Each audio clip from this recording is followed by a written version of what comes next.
Bismillahirrahmanirrahim. Alhamdulillahirabbil alamin.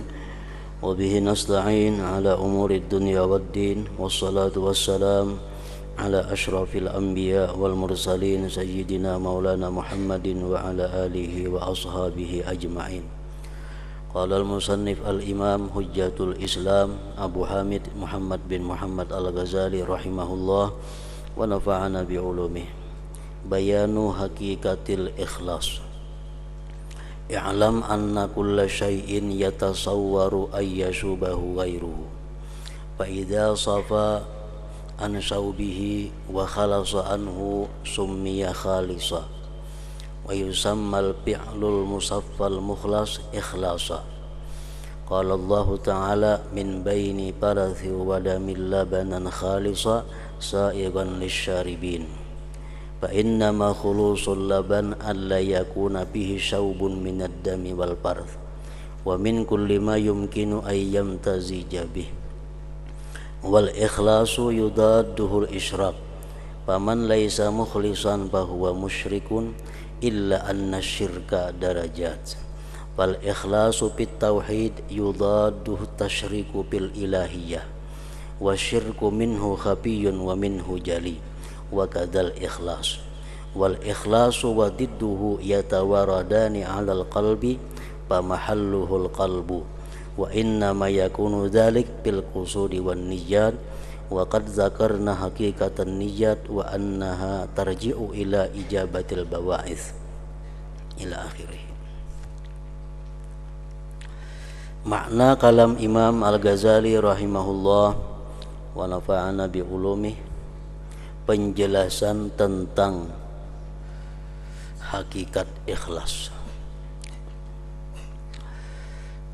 Penjelasan tentang hakikat ikhlas. Ketahuilah bahwa setiap sesuatu itu dapat terupa bahwa ia dicampuri oleh yang lain.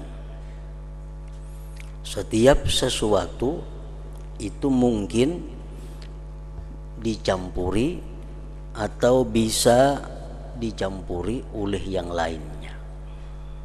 Emas bisa dicampuri lawan nang kada emas. Pirak bisa dicampuri lawan nang kada pirak. Banyu yang bersih bisa dicampuri dengan yang lainnya. Pokoknya setiap sesuatu itu mungkin bisa untuk dicampuri oleh yang lain. Apabila ia bersih dari campuran lainnya dan murni daripadanya, maka itu dinamakan yang murni. Emas apabila kada dicampuri oleh sesuatu, maka itu ngarannya emas yang murni. Perak apabila kada dicampuri oleh sesuatu yang lain, maka itu ngarannya adalah perak yang murni. Dan perbuatannya yang bersih dan yang murni dinamakan ikhlas. Jadi ikhlas itu artinya ialah murni.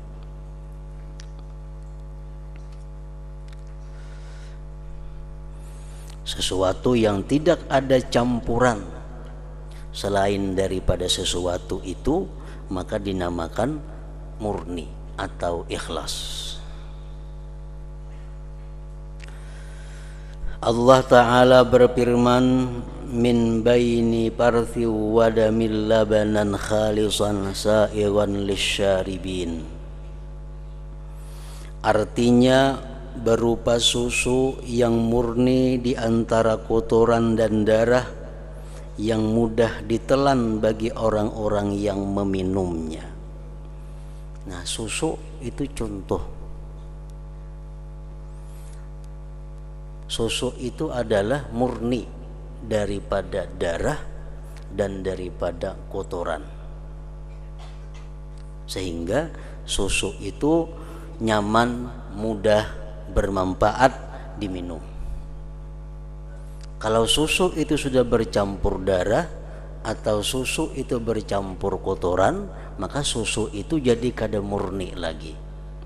Bila susu itu kada murni lagi bercampur darah atau kotoran, maka kada mudah diminum dan bisa memudaratkan, membahayakan kepada yang meminumnya itu.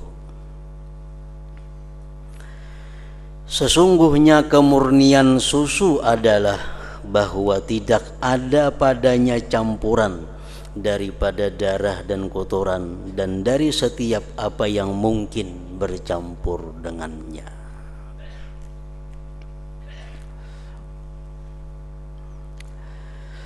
Ikhlas itu berlawanan dengan isyrak, menyekutukan.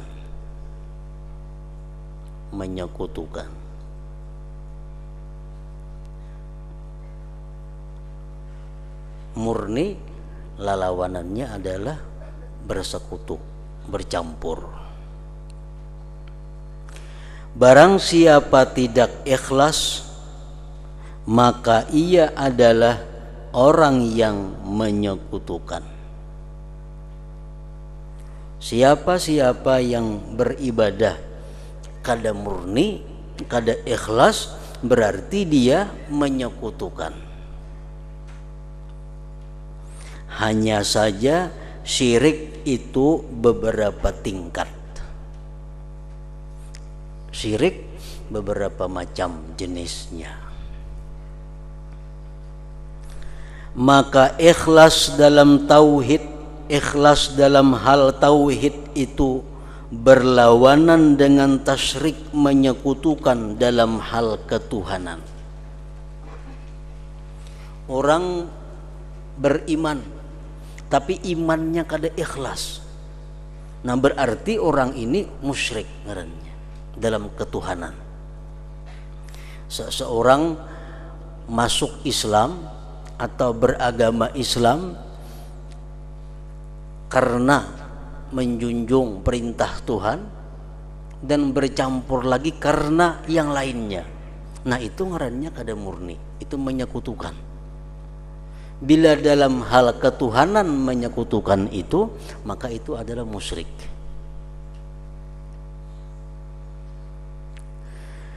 Dan syirik itu sebagiannya tersembunyi.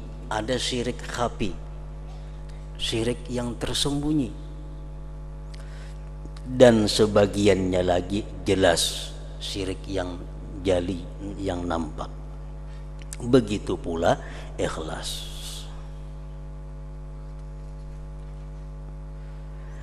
Ikhlas dan lawannya itu sering datang pergi atas hati, maka tempatnya adalah hati.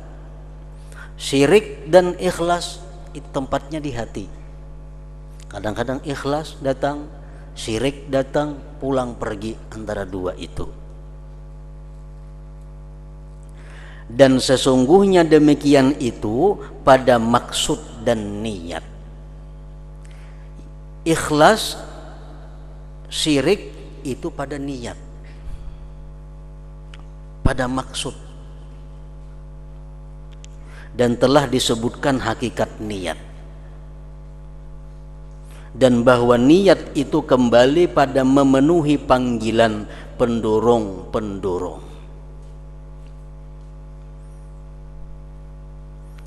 Manakala pendorong itu satu, pendorongnya cuma satu, inya sembahyang.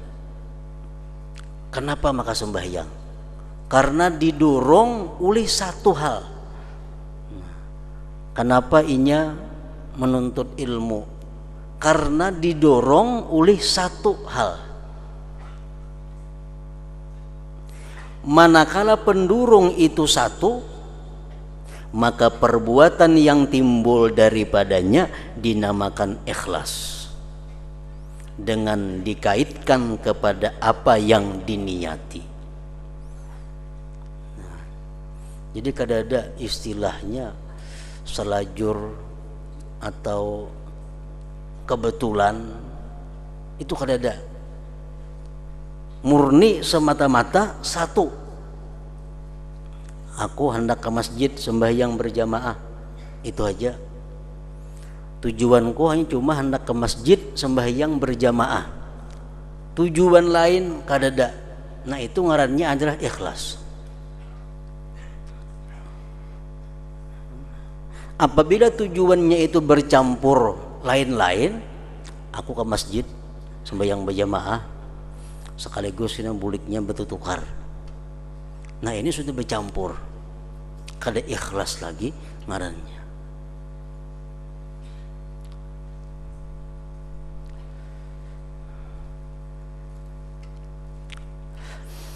Maka barang siapa bersedekah dan maksudnya adalah riya semata-mata, maka ia adalah orang yang ikhlas. Kan ikhlas tadi murni artinya. Inya ini bersedekah semata-mata tujuannya supaya dipuji orang, tujuan lain kadada. Ini ikhlas juga ngarannya, murni juga ngarannya, murni riyanya. Karena bercampur dengan lain-lain. Maka barang siapa bersedekah dan maksudnya adalah riya semata-mata, maka ia adalah orang yang ikhlas. Dan barang siapa yang maksudnya adalah mendekatkan diri kepada Allah semata-mata, maka ia adalah orang yang ikhlas. Murni juga ngarannya. Tetapi kebiasaan itu berlaku dengan mengkhususkan nama ikhlas dengan maksud semata-mata mendekatkan diri kepada Allah dari semua campuran.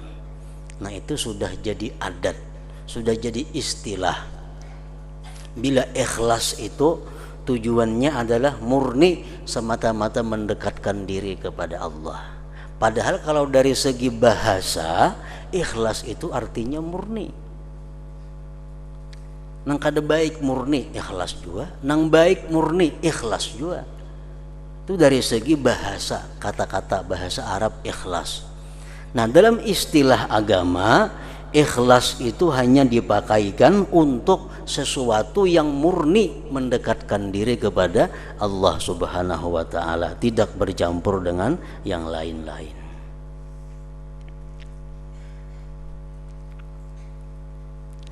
Sebagaimana bandingannya tadi ilhad.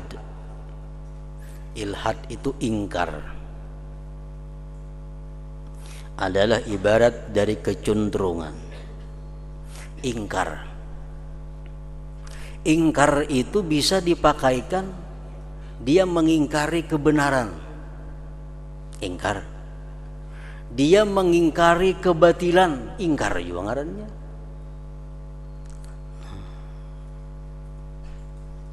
Baik yang diingkarinya itu kebenaran atau yang diingkarinya itu kebatilan, ingkar ngarannya. Tetapi itu dikhususkan oleh adat kebiasaan dengan kecenderungan dari kebenaran. Namun adat kebiasaan menggunakan kalimat ingkar itu ingkar kepada kebenaran. Nah itu adat banaja yang mengubahnya. Padahal kalau asal kata ingkar itu umum. Orang mengingkari kejahatan, ingkar juga ngarannya. Orang mengingkari kebaikan, ingkar juga.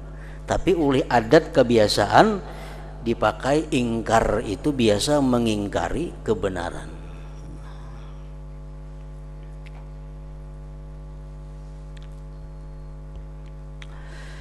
Barang siapa yang penggeraknya itu semata-mata riya,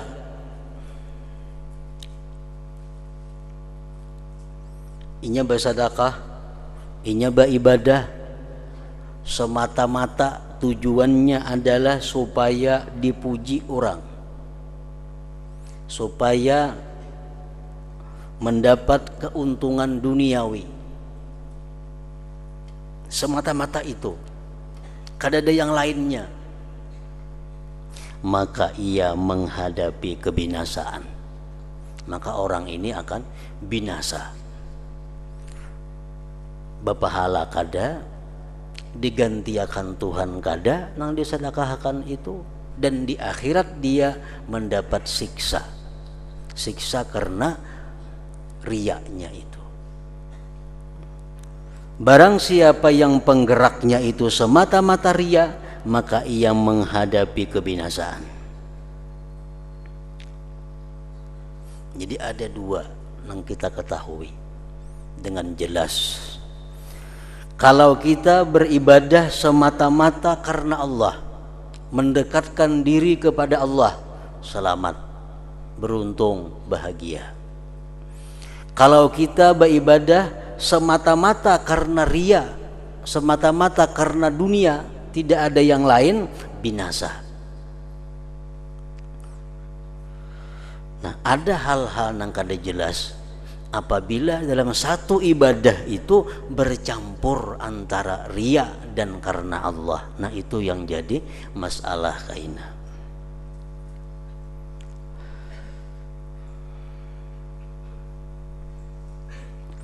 Dan kami tidak berbicara mengenai itu riya tadi, karena kami telah menyebutkan apa yang berkaitan dengannya riya pada kitabur riya dari Rubu'ul Muhlikat. Dan paling sedikit urusannya riya adalah apa yang disebutkan dalam hadis, yaitu innal mura'iya yud'a yaumal qiyamah bi arba'i asamin. Ya mura'i, ya mukhadi', ya musyriku, ya kafir. Artinya sesungguhnya orang yang riya itu dipanggil pada hari kiamat dengan 4 nama, yaitu wahai orang yang riya, hai orang yang menipu, hai orang yang musyrik, hai orang kafir. Itu sudah cukup untuk menerangkan betapa jeliknya, jahatnya dalam pandangan Allah riya itu.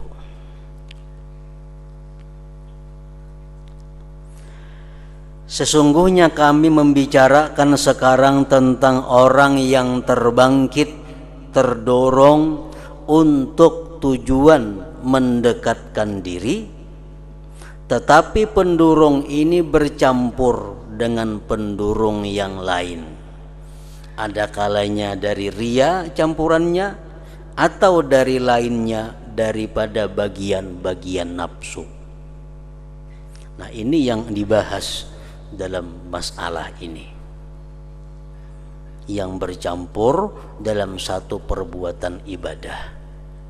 Inya bersedekah mengharapkan pahala dari Allah Subhanahu wa ta'ala ada, mengharapkan pujian orang ada.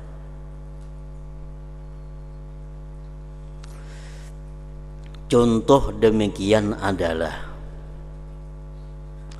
bahwa ia berpuasa agar memperoleh manfaat dengan pantangan yang hasil dengan puasa, beserta kasat mendekatkan diri kepada Allah. Nah, bercampur dua. Ini ke dokter mengobati satu penyakit. Ujar dokter, ikam kaina isuk puasa, kaina habis ikam puasa datang ke tempat aku, hendak memeriksa kayak apa darah ikam, kayak apa asam urat ikam, kayak apa gula ikam, kayak apa kolesterol ikam. Puasa dulu isuk, kena puasa dulu isuk sampai sekian jam, 10 jam, 11 jam puasa, hanya rekam ke sini. Ujar si dokter lawan pasien tadi. Nah, si pasien ini berpikir, jaka puasa aku salajur, jaka puasa sunat salajur, kan pagun puasa juga. Nah, jadi puasanya itu terdorong, satu puasa sunat karena Allah, sekaligus puasa memenuhi saran dokter karena untuk periksa kesehatan. Nah, kayak apa nih itu puasanya? Apakah berpahala atau berdosa, atau kada apa-apa? Berdosa kada, berpahala kada. Nah, itu yang jadi masalah.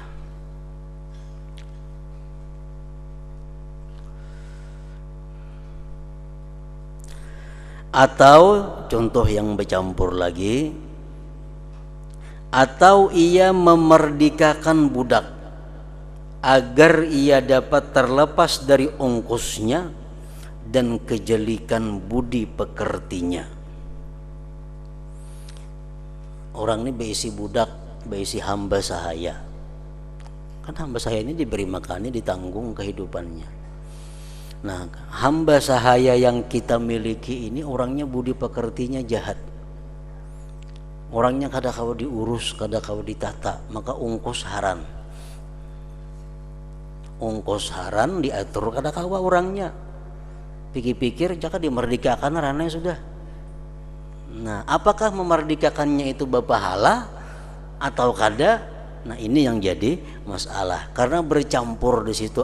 Memerdekakan budak perbuatan mulia, memerdekakan hamba sahaya perbuatan yang sangat didorong oleh agama.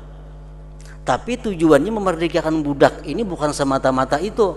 Tujuannya memerdekakan budak karena budak ini orangnya punya akhlak kada baik dan punya biaya yang tinggi.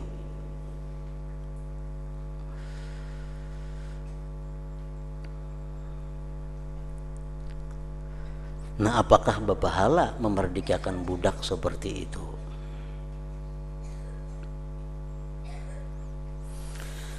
Atau ia menunaikan haji atau umrah sama haji juga agar sihat badannya dengan gerakan bepergian, atau ia terlepas dari kejahatan yang datang kepadanya di negerinya. Aku di kampungnya sakada aman baganana. Banyak yang menagih hutang. Baik umrah karena sebulan 2 bulan itu bisa sembunyi dahulu. Nah, umrah ini kayak apa? Berpahala kada? Umrah sesuatu yang mulia, sesuatu yang dianjurkan agama, namun tujuannya itu adalah untuk menghindari, ada yang dihindarinya, atau agar ia lari dari musuhnya di rumahnya, atau ia merasa bosan dengan istri dan anaknya. Muyak bini kada kau diurus, anak kada kau diatur, baik umrah aku rana. Nah, kayak apa umrahnya itu?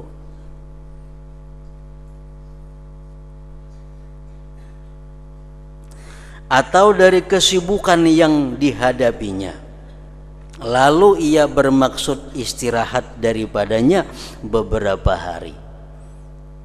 Sibuk setiap hari, pulang bulik ke toko, pulang bulik ke kantor, muyak sudah. Nah, istirahat dulu bawa umrah. Nah, istirahat dulu bawa naik haji. Nah, kayak apa naik hajinya itu? Apa kata masuk ikhlas atau kada? Karena dua tujuan. Satu, untuk menghilangkan kepenatan berusaha hari-hari. Dua, tujuannya untuk ibadah haji atau umrah tadi. Atau agar ia berperang dan agar ia membiasakannya dan mempelajari sebab-sebabnya, dan mampu dengan demikian itu menyiapkan tentara-tentara dan membawanya. Orang berperang fisabilillah, hendak umpat juga berperang, bagus umpat berperang itu fisabilillah. Cuma tujuannya sekaligus menguji ilmu nih, kayak apa ilmuku, kayak apa latihan menimbak beberapa tahun sekolah tak bukti juga kan di sini.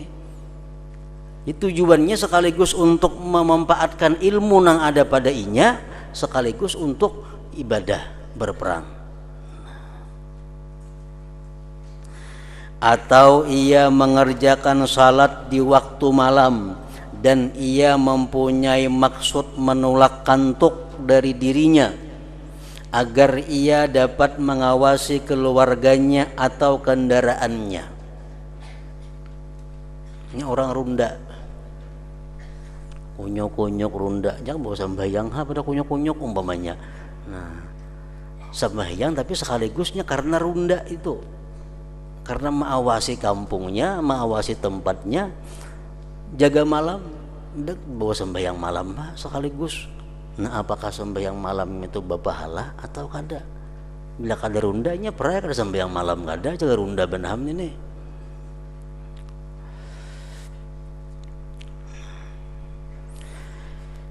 Atau ia mempelajari ilmu agar mudah baginya menarik harta yang mencukupinya. Baik belajar ilmu agama, kayaknya kau mah ajar cukup segan hidup. Nah, tujuan mencari ilmu sekaligus untuk mencari harta. Atau agar ia menjadi orang yang mulia di antara keluarganya. Menuntut ilmu tujuannya itu bercampur lawan karena Allah. Atau agar tanah ladangnya atau hartanya itu terjaga dengan kemuliaan ilmu dari kerakusan orang-orang jahat. Namun aku mengaji, aku alim, orang segan mengganggu harta-hartaku. Nah, jadi mengaji karena. Atau ia menyibukkan diri dengan belajar dan memberi nasihat kepada orang agar ia terlepas dari kesusahan diam atau hilang duka citanya dengan kelezatan pembicaraan. Ini mengajar semata-mata hanya untuk mencari kesibukan. Nah, mengajar ilmu atau belajar ilmu hanya untuk mencari kesibukan. Atau ia menanggung dengan melayani para ulama dan orang-orang sufi agar kehormatannya itu sempurna di sisi mereka dan di sisi manusia. Kalau ada ulama-ulama yang datang, habaib-habaib, inya sampai menanggung biaya-biayanya. Tujuannya apa? Karena Allah dan supaya diperhitungkan orang. Melayani tuan guru, melayani orang-orang sufi. Nah, jadi tujuannya supaya dihormati orang sekaligus juga untuk ibadah. Atau memperoleh dengannya keramah tamahan di dunia. Atau ia menulis mushaf Al-Quran agar ia dapat membaguskan dengan kerajinan menulis akan tulisannya. Orang belajar khat, belajar menulis huruf Arab. Puntong sudah belajar, coba ya nulis Quran, nah kayak apa sahatam Quran tulis baik kada tulisanku. Nah, bapahala kada menulisnya itu karena untuk melatih ilmu tadi. Atau ia menunaikan ibadah haji dengan berjalan agar ia dapat meringankan dari dirinya ongkos sewa kendaraan. Kan paling abdal naik haji itu berjalan kaki. Itu paling abdal sudah. Berjalan kaki. Karena berapa langkah kita menuju tempat suci, berapa langkah itu diperhitungkan sebagai ibadah. Tapi orangnya kikir, ini keluar ongkos. Mun aku bermuter berapa ongkos aku berjalan harana sekaligus memilih yang abdal. Nah, apakah bujur atau kada macam itu? Atau ia berwudu agar ia menjadi bersih dan dingin. Asa humap awak bau-bau wudu nah. Tujuan apa? Sambil berdingin-dingin. Atau ia mandi agar ia harum baunya. Mandi Jumat sunat. Karena disuruh agama mandi Jumat sekaligus supaya awakku bau harum. Nah, dua bercampur ke itu. Atau ia meriwayatkan hadis agar ia dikenal dengan ketinggian isnad sanadnya. Atau ia i'tikaf di masjid agar ringan siwa rumah. Orang-orang ziarah nang ka Jawa, urang di mana di masjid i'tikaf supaya inting ada bayar hotel tujuannya. Nah, apakah i'tikaf itu berpahala atau kada? Mairit biaya nih tujuannya. Atau ia i'tikaf di masjid agar ringan siwa rumah. Atau ia berpuasa agar ia dapat meringankan dari dirinya pulang pergi di dalam memasak makanan, atau agar ia dapat memusatkan diri dengan kesibukan-kesibukannya lalu ia tidak disibukkan oleh makan.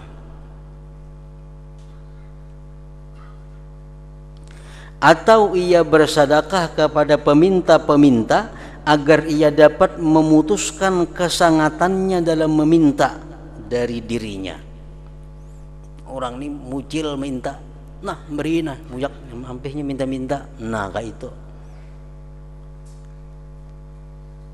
Jadi memberi itu tujuannya supaya jangan minta-minta lagi. Karena seorang sudah bosan, sudah muyak melayaninya. Beri rana. Nah, apakah itu termasuk berpahala jadinya sedekah itu atau kada? Karena tujuannya bercampur antara ibadah bersedekah itu dengan supaya hilang bosan melayani orang yang minta-minta itu. Atau ia menjenguk orang sakit agar ia dikunjungi apabila ia sakit. Menghilangi orang garing, nyaman kadang bila aku garing dihilanginya juga. Manulaki saruan, nyaman kadang saruanku ditulakinya juga. Nah tujuan macam itu. Campurannya kayak itu, campurannya ada kayak itu. Atau ia menghadiri jenazah agar dihadiri jenazah keluarganya. Aku kada turun ke orang mati nih berusia seorang mati kula kada turuni orang juga kayak apa. Nah bercampur kayak itu. Atau ia berbuat sesuatu dari demikian agar ia dikenal dengan kebaikan. Di mana ada orang mati datangi, di mana ada orang garing ilangi, supaya orang tahu pada aku ini ketujuh berbuat baik. Nah disebut dengannya dan dipandang kepadanya dengan pandangan kesalihan dan kewibawaan. Manakala pendorongnya adalah mendekatkan diri kepada Allah, tetapi ditambahkan kepadanya geritik hati dari semua geritik hati ini, sehingga amal itu lebih ringan atasnya dengan sebab perkara ini. Padahal ibadahnya itu adalah murni karena Allah, tapi ditambah ada tujuan-tujuan dunia tadi, lalu jadi intingnya beribadah, jadi nyaman jadinya. Jadi karena campuran itu mempengaruhi terhadap kenyamanannya beribadah. Amunnya bersedekah karena Allah semata berat. Tapi kalau aku bersedekah karena Allah sekaligus ada sedikit supaya aku dianggap orang pemurah, jadi mudah bersedekah, jadi ringan hati. Nah, jadi campurannya itu bisa meringankan beban ibadah.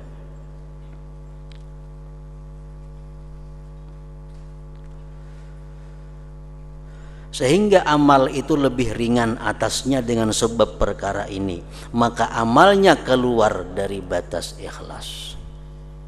Keluar dari batas ikhlas.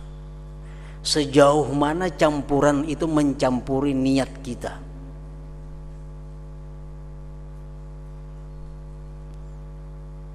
Bila bercampur sedikit saja sudah kada ikhlas lagi ngarannya. Namun apakah masih bisa Allah menerima nang kada ikhlas itu? Nah ini tergantung kena banyak mana campurannya itu dan macam apa bentuk campuran itu.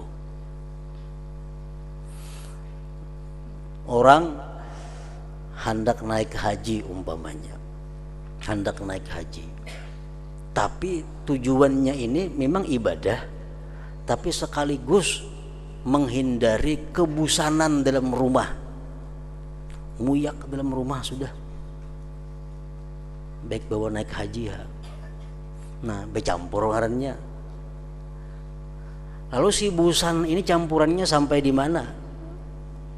Kalau hanya sekedar untuk meringankan ibadah itu masih bisa diharapkan, masih bisa berharap kepada Allah.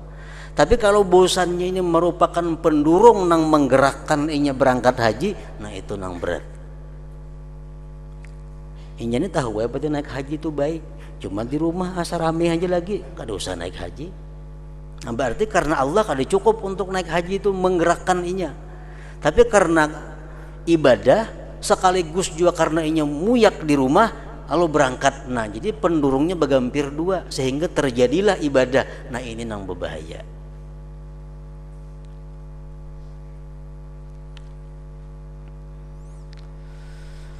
Manakala pendorongnya adalah mendekatkan diri kepada Allah, tetapi ditambahkan kepadanya geritik hati dari semua geritik hati ini, sehingga amal itu lebih ringan atasnya dengan sebab perkara ini, maka amalnya keluar dari batas ikhlas dan keluar dari bahwa amal itu murni karena zat Allah Ta'ala dan syirik berjalan kepadanya. Allah Ta'ala berfirman dalam hadis qudsi, ana agna syuraka anis syarikah. Artinya, aku adalah paling tidak perlu di antara para penyekutu dari persekutuan. Artinya Allah kadang akan menghiraukan amal-amal yang ada sekutu-sekutu itu. Allah kadang menghiraukan amal ibadah yang bercampur-campur itu. Allah hanya perlu membutuhkan kemurnian kita agar bisa ibadah itu diterima di sisinya. Nah, jadi berpikir benar, maka hendak melakukan ibadah itu apakah murni karena Allah atau kada, atau murni karena Allah cuma ada campuran dikit kah? Nah, jadi berpikir bujur. Makanya ada hadis mengatakan at-ta'anni minallah, perlahan itu daripada Allah. Termasuk gunanya perlahan itu adalah memikirkan sebelum ibadah itu apa niatnya ibadah ini, bujur-bujur apa kada. Jakanya ria ini kada berpahala, kurang lebih ini berdosa masalahnya. Ria bukan hanya kada berpahala, tapi berdosa, dipanggil Allah kena wahai penipu, wahai orang kafir, wahai orang musyrik di hari kiamat.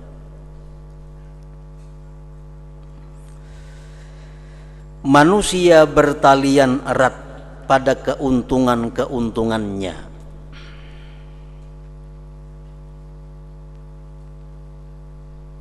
lagi tenggelam dalam nafsu syahwatnya. Sedikit sekali suatu perbuatan dari perbuatan-perbuatannya dan suatu ibadah dari ibadah-ibadahnya itu dapat terlepas dari keuntungan-keuntungan dan maksud-maksud yang segera dari jenis-jenis ini. Sedikit sekali orang itu beribadah nang bujur-bujur murni karena Allah, pasti ada campurannya. Maka karena itulah dikatakan, barang siapa selamat baginya dari umurnya sekejap mata yang ikhlas karena Allah, maka ia selamat. Orang tuh beribadah umpamanya sepanjang umur hidupnya beribadah, ada sebuting ibadah aja yang dia pernah ikhlas, sudah selamat. Berapa ribu kali, berapa ratus kali kita melakukan ibadah sepanjang hidup, sekali aja ada ikhlas, selamat. Kenapa dikatakan demikian? Demikian itu karena kemuliaan ikhlas dan sulitnya membersihkan hati dari campuran-campuran ini tadi. Bahkan yang ikhlas adalah yang tidak ada pendorong atasnya kecuali mencari kedekatan dengan Allah Ta'ala. Dan keuntungan-keuntungan ini, kalau ia menjadi pendorong satu-satunya, maka tidak tersembunyi kesulitan perkara itu atas orang yang melakukannya. Kalau pendorongnya murni karena Allah, jelas nyaman hukumnya. Pendorongnya semata-mata bukan karena Allah, nyaman kita menghukumkannya, riya itu. Sesungguhnya kami memperhatikan pada suatu yang apabila maksudnya yang pokok adalah mendekatkan diri kepada Allah Ta'ala dan ditambahkan kepadanya perkara-perkara ini. Nah, ini yang jadi pikiran, jadi masalah kita. Pokok kita ibadah karena Allah, pokok kita naik haji umrah karena Allah, pokok kita bersedekah karena Allah.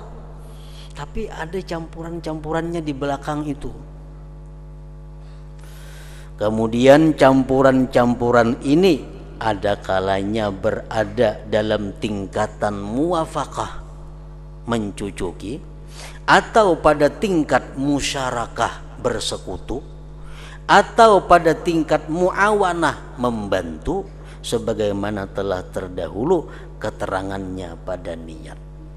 Nah, campuran itu ada hanya sekedar muafakah, sekadar kebetulan. Aku naik haji, aku ke Makkah tujuanku utamanya adalah umrah atau naik haji, itu yang utama. Cuma kebetulan di Makkah tuh ada beisi kula-kula, sekaligus saya silaturahmi. Nah, itu kebetulan ban aja. Jakanya ada kula di Makkah tetap naik haji juga inya. Nah, itu muafakah ngarannya. Nah, ada tingkat musyarakah. Nah, musyarakah ini bersekutu. Karena di Makkah ini ada kula, ada anak, ada minanto, ada cucu, sekaligus umrah. Nah, jadi tujuan berangkat dua, umrah sekaligus melihati anak cucu kayak apa di sana. Nah, ini bersekutu pendurungnya. Nah, ini jadi masalah kayaknya. Atau pada tingkat muawanah, tingkat menolong. Di Makkah ada anak cucu, inya umrah, inya naik haji, tetap naik haji. Walaupun kalau ada anak tetapnya naik haji juga, cuma berat naik hajinya. Karena ada anak jadi rajin. Nah, itu benar aja. Berat lawan ringannya itu, nah itu muawanah. Sebagaimana telah terdahulu keterangannya pada niat. Secara jumlah ada kalanya bahwa pendorong yang dinisbahkan kepada nafsu itu seperti pendorong keagamaan, atau lebih kuat atau lebih lemah daripadanya, tergantung mana kuatnya tadi kena.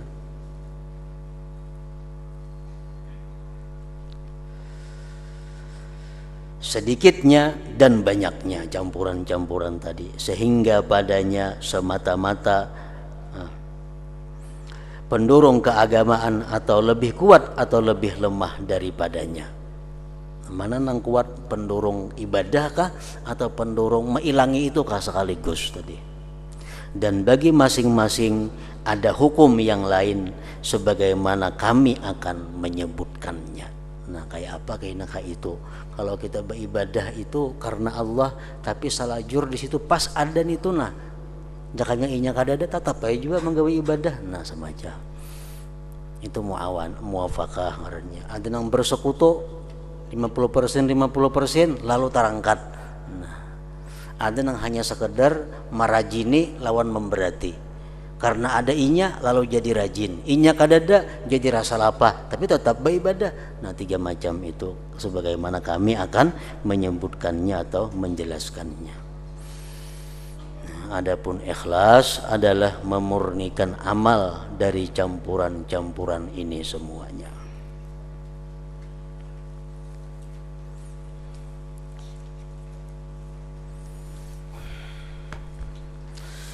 Hadal dzikri fa'lam annahu la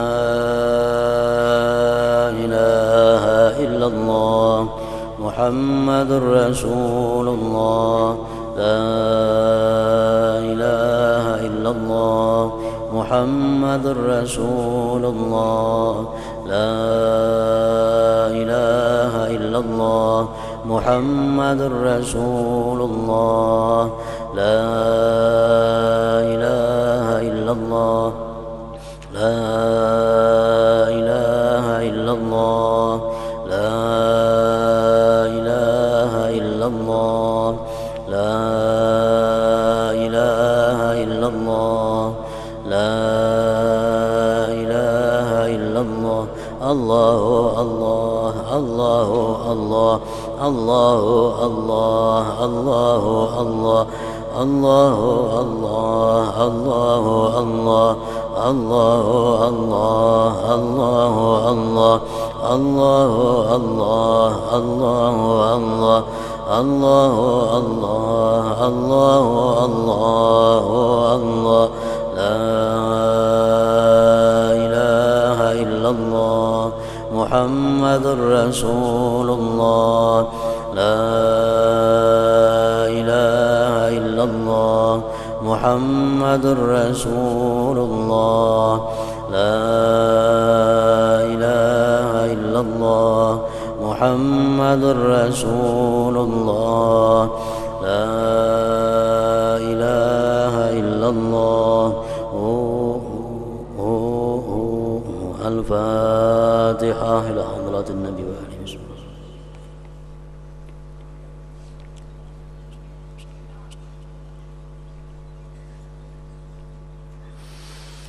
فيا أيها الراجو منه شفاعة صلوا عليه وسلموا تسليما